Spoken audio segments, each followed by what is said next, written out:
নমস্কার বন্ধুরা, আজকে দেখো এটা হচ্ছে ওলকপি। ওলকপি আর এটা হচ্ছে এই যে গাজর। ওলকপি আর গাজর দিয়ে একটা বিকেলের একটা সুন্দর একটা টিফিনের ব্যবস্থা করে ফেলে। দেখো এটা সবাই চেটেপুটে খাবে। এটাকে আমি এই যে এইটা নিয়েছি কাটার, এটার এই পাশটায় কেটে নিচ্ছি। এই যে কাটছি এগুলোকে আমি এই পাশটায় ঘষে ঘষে ভালো করে কেটে নিচ্ছি। এই শীতকালীন সবজি দিয়ে শীতকালে যদি কিছু না করে খাই নতুনত্ব ঠিক ভালো লাগে না। সেই কারণে ওলকপি আর গাজর দিয়ে আজকে আমি না একটু বিকেলের যে টিফিনটা করি মুখরোচক কিছু একটা বানাবো বিকেলের জলখাবার। এটাকে আমি সবটা আগে ভালো করে কেটে নিচ্ছি। এর জন্য আমার আরও কিছু দরকার আছে। এই যে দেখো এগুলো সব কাটা হয়ে গেছে, পুরো 50-50, হাফ ওলকপি আর হাফ গাজর। আর এর সাথে দরকার হচ্ছে এই যে চিনে বাদাম, আমরা যেটা নর্মাল ভাজা বাদাম খেয়ে থাকি সেই বাদামটা। এবার কড়াইতে গ্যাস ধরিয়ে কড়াই গরম করে নিয়েছি, কিছুটা পরিমাণে তেল দেব। তেল দিয়ে এই যে বাদামগুলো রেখেছি বাদামগুলোকে ভেজে তুলব, পুরো ভালো করে ভেজে তুলব, একদম খাওয়া যায় যেমন সেরকম ভেজে তুলব। হয়ে গেছে, এবার নামিয়ে নিচ্ছি।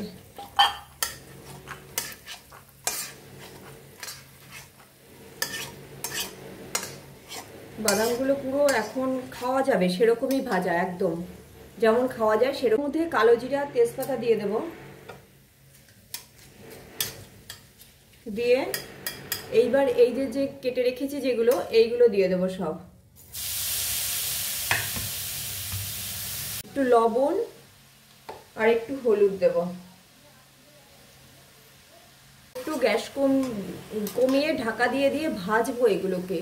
অবস্থায় এর মধ্যে একটু কাঁচা লঙ্কা বাটা দিয়ে দেব, ভালো করে নাড়বো। নেড়ে এটাকে আর একটু রস টানিয়ে নেব। এই ফাঁকে আমি এই যে বাদামগুলো এগুলো মিক্সিতে একটু আধা ভাঙা করে নিয়ে আসি। এরকম হবে, কিছুটা ভাঙবে কিছুটা ভাঙবে না, এরকম হবে। গাজর আর ওলকপিটাকে একটু বেশ খানিকক্ষণ ধরে কষাতে হবে, এটা আরও রস কমে যাবে, অনেকটা রস কমে যাবে। এটা একটু শুকাতে হবে, একটু কষাতে হবে। বিকেলের টিফিনে একটু নতুনত্ব হেলদি খুঁজে বেড়াতে হয় আমাদের, সেই খুঁজতে গিয়েই এইটা বের করলাম। দেখা যাক এটা কেমন লাগে তোমাদের। আমাদের তো বাড়িতে আমি করেছি, সবার খুব প্রিয়। তোমাদের কেমন লাগে দেখো এবার। এই যে এই অবস্থায় এসে এই বাদামগুলো যে রেখেছিলাম আধা ভাঙা করে সেগুলো মিশিয়ে দেব। মিশিয়ে দিয়ে ভালো করে এবার একটু গ্যাস কমিয়ে কমিয়ে নাড়বো। গ্যাস কমিয়ে কমিয়ে আরেকটু রসটা আরেকটু টানাবো। দেখো এটা কিন্তু হয়ে গেছে। এটা এইভাবে সবজি হিসেবেও খাওয়া যাবে। আমি কিছুটা তুলে নিয়েছি আর কিছুটা এই যে এটাতে আমি যে মুখরোচক যেটা করব সেটা বানাচ্ছি। অল্প করে একটু চিলি ফ্লেক্স, এই যেহেতু কাঁচা লঙ্কা আগে দেওয়া আছে তাই অল্প করেই দিলাম। এবার দেবো এর মধ্যে এটার বাইন্ডিং এর জন্য একটু বেসন, 1 চামচ বেসন দিলাম। এটাকে ভালো করে মিশিয়ে নেব।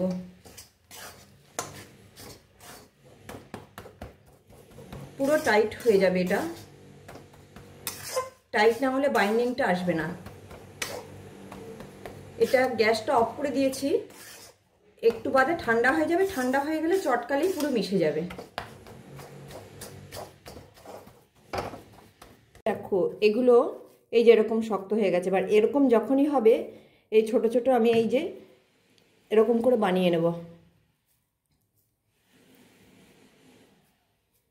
এই যে এরকম করে বানিয়ে নেব। এগুলোকে বানিয়ে এই চালের গুঁড়োর উপর এরকম করে করে এরকম কোট করে করে রেখে দেব।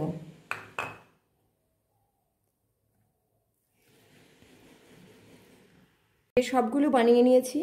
এইবার এইগুলোকে এই যে বাটিতে আমি চালের গুঁড়ো রেখেছি এইগুলো না বানিয়ে তোমরা ইচ্ছা করলে 3-4 দিন ফ্রিজে রাখতে পারো, কারণ চালের গুঁড়োর এই মাখানো থাকে তো এতে জিনিসগুলো ভালোই থাকে। এই চালের গুঁড়ো এই যে এরকম করে মাখিয়ে মাখিয়ে এই যেরকম করে রেখে দেবো, এতে জিনিসগুলো ভালো থাকে। পুরো দেখো সবের কিচ্ছু না, এর মধ্যে এরকম করে দিয়ে দিয়ে আর এগুলো ওই ভাজার সময় চালের গুঁড়োটা সোপ করে যায় পুরো, এতে খাস্তা হয়, জিনিসগুলো খুব ভালো খেতে হয়, খাস্তা। এবার দেখো ডিম নিয়েছি, ডিমের মধ্যে একটু লবণ দেব আর দেবো একটু কর্নফ্লাওয়ার, দিয়ে ভালো করে গুলে নেব। এই যে দেখো কর্নফ্লাওয়ার দিচ্ছে।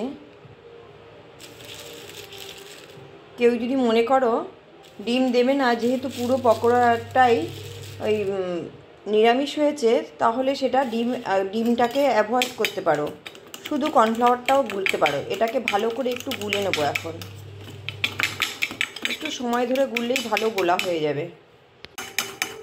এই যে এটা হয়ে গেছে দেখো।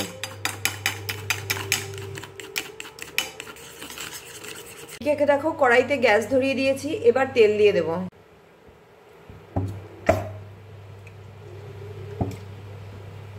তেলটা একটু গরম হওয়ার অপেক্ষা করব। গরম হয়ে গেছে। এইবার সেই যেগুলো বানিয়ে রেখেছি, এবার এইগুলোকে এই ডিমের মধ্যে এরকম করে দিয়ে তেলে দিয়ে দেব।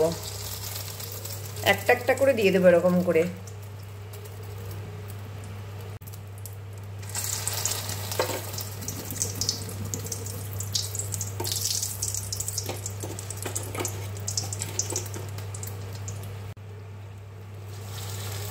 কেউ নিরামিষ বানাতে চাইলে নিরামিষও এটাকে বানাতে পারবে। এর মধ্যে যেহেতু পেঁয়াজ দেওয়া পড়ে না, পেঁয়াজটা না দেওয়ার কারণ হচ্ছে যেহেতু বাদাম দেওয়া থাকে, তো এবার পেঁয়াজ দিলে বাদামের স্মেলটা কমে যাবে, সেই কারণে।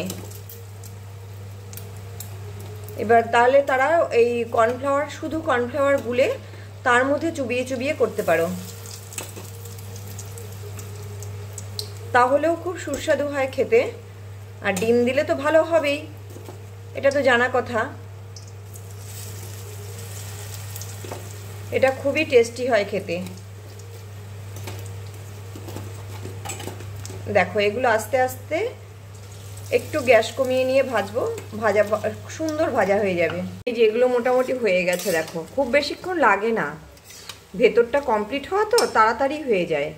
তবে যেহেতু ওপরে ডিম দেওয়া, সেই কারণে একটু গ্যাস কমিয়ে যদি ভাজো তাহলে ভাজাটা ভালো হয়, খেতে বেশি ভালো হয়। না হলে ডিমটা তাড়াতাড়ি কালার চলে আসে। এবার ডিমের কালার একটু লেটে আসলে খেতে একটু বেশি সুস্বাদু হয়, খুবই টেস্টি হয়। এগুলো হয়ে গেছে, এবার আমি এগুলো নামিয়ে দেব। এই দেখো নামিয়ে নিয়েছি, খুবই টেস্টি হয়েছে। সন্ধ্যার জলখাবারে এটা খেতে খুবই ভালো লাগে। ভেতরে যেহেতু বাদাম দেওয়া, এই দেখো ভেতরে যেহেতু বাদাম দেওয়া, খুবই ভালো লাগে খেতে। একবার বানিয়ে খেলে বুঝতে পারবে।